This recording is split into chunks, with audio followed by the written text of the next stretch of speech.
आइए जानते हैं कि क्या कारण था जिस वजह से पर्वतारोहण की तरफ जाते समय सबसे पहले द्रौपदी की मृत्यु हो गई।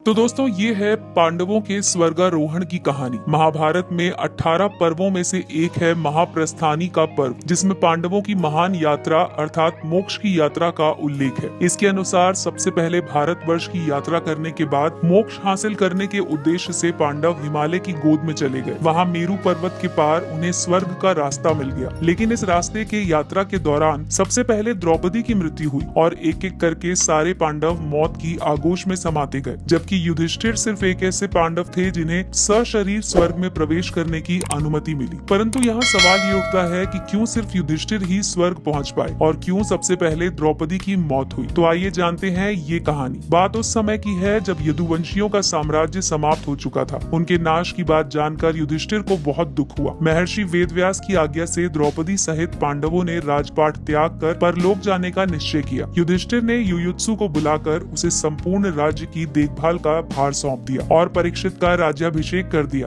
और इसके बाद पांडवों के साथ एक कुत्ता भी चलने लगा। अनेक तीर्थों, नदियों और समुद्रों की यात्रा करते करते पांडव आगे बढ़ने लगे। पांडव चलते चलते लाल सागर तक आ गए। अर्जुन ने लोभवश अपना गांडीव धनुष और अक्षय तर्कश का त्याग नहीं किया था। तभी वहाँ अग्निदेव उपस्थित हुए और उन्होंने अर्जुन से गांडीव धनुष और अक्षय तर्कश का त्याग करने के लिए कहा। अर्जुन ने ऐसा ही किया। पांडवों ने पृथ्वी की परिक्रमा पूरी करने की इच्छा से उत्तर दिशा की ओर से यात्रा की। यात्रा करते करते पांडव हिमालय तक पहुंच गए। हिमालय लांग कर पांडव आगे बढ़े तो उन्हें बालू का समुद्र दिखाई पड़ा। इसके बाद उन्होंने मेरू पर्वत के दर्शन किए। पांचों पांडव, द्रौपदी तथा वो कुत्ता तेजी से आगे चलने लगे। तभी द्रौपदी लड़खड़ाकर गिर पड़ी। द्रौपदी को गिरा देख भीम ने युधिष्ठिर से पूछा कि द्रौपदी ने तो कभी कोई पाप नहीं किया, तो फिर क्या कारण है कि वो नीचे गिर पड़ी। तब युधिष्ठिर ने बताया कि द्रौपदी हम सभी में अर्जुन को अधिक प्रेम करती थी, इसीलिए उनके साथ ऐसा हुआ है। ऐसा कहकर युधिष्ठिर द्रौपदी को देखे बिना ही आगे बढ़ गए। थोड़ी देर बाद सहदेव भी गिर पड़े। तब युधिष्ठिर ने सहदेव के गिरने का कारण बताया कि वो अपने जैसा विद्वान किसी को नहीं समझते थे, इसी दोष के कारण उन्हें गिरना पड़ा है। कुछ देर बाद नकुल भी गिर पड़े। भीम के पूछने पर युधिष्ठिर ने बताया कि नकुल अपने रूप पर बहुत अभिमान करते थे, इसीलिए उनकी ये गति हुई है। थोड़ी देर के बाद अर्जुन भी गिर पड़े। युधिष्ठिर ने भीमसेन को बताया कि अर्जुन को अपने पराक्रम पर अभिमान था। अर्जुन ने कहा था कि एक ही दिन में वो शत्रुओं का नाश कर देंगे, लेकिन वो ऐसा नहीं कर पाए। अपने अभिमान के कारण ही अर्जुन की ये हालत हुई।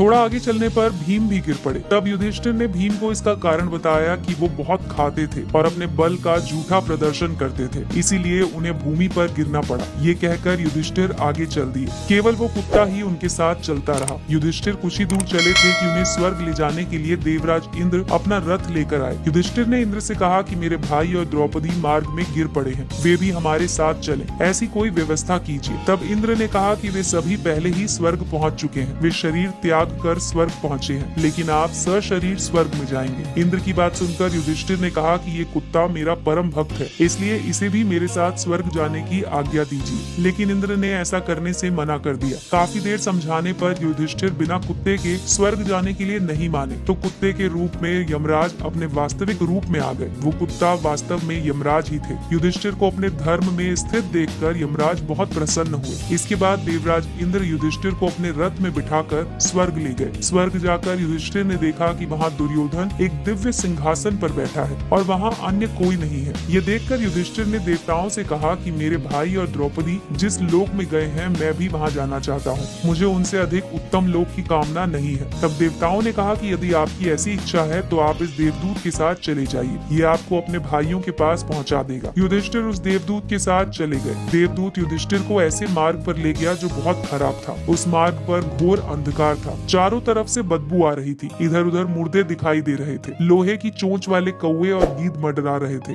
वहाँ की दुर्गंध से तंग आकर युधिष्ठिर ने देवदूत से पूछा कि हमें इस मार्ग पर और कितनी दूर चलना है और उनके भाई कहाँ हैं? युधिष्ठिर की बात सुनकर देवदूत बोला कि देवताओं ने कहा था कि जब आप थक जाएं तो आपको लौटा लाऊं। यदि आप थक गए हों तो हम पुनः लौट चलते हैं। युधिष्ठिर ने ऐसा ही करने का निश्चय किया। जब युधिष्ठिर वापस लौटने लगे तो उन्हें दुखी लोगों की आवाज सुनाई दी। वे युधिष्ठिर से कुछ देर वहीं रुकने के लिए कह रहे थे। युधिष्ठिर ने उनसे उनका परिचय पूछा तो उन्होंने बताया कि वो कर्ण, भीम, अर्जुन, नकुल, सहदेव और द्रौपदी है। तब युधिष्ठिर ने उस देवदूत से कहा कि तुम देवताओं के पास लौट जाओ। मेरे यहाँ रहने से यदि मेरे भाइयों को सुख मिलता है तो मैं इस दुर्गम स्थान पर ही रहूंगा। देवदूत ने ये बात जाकर देवराज इंद्र को बता दी। युधिष्ठिर को उस स्थान पर अभी कुछ ही समय बीता था कि सभी देवता वहां आ गए। देवताओं के आते ही वहां सुगंधित हवा चलने लगी, मार्ग पर प्रकाश भी छा गया। तब देवराज इंद्र ने युधिष्ठिर को बताया कि तुमने अश्वत्थामा के मरने की बात कहकर छल से द्रोणाचार्य को उनके पुत्र की मृत्यु का विश्वास दिलाया था। इसी के परिणाम स्वरूप तुम्हें भी छल से कुछ देर नरक के दर्शन करने पड़े। अब तुम मेरे साथ स्वर्ग चलो, वहाँ तुम्हारे भाई पहले से ही पहुँच गए हैं। इस प्रकार युधिष्ठिर अपने भाइयों और द्रौपदी को वहाँ देखकर बहुत प्रसन्न हुए। तो दोस्तों, ये थी कहानी जो जुड़ी थी द्रौपदी के सबसे पहले पर्वतारोहण के दौरान गिरने की। अगर आपको ये कहानी पसंद आई हो तो इस वीडियो को लाइक कीजिए और अपने दोस्तों के साथ शेयर कीजिए।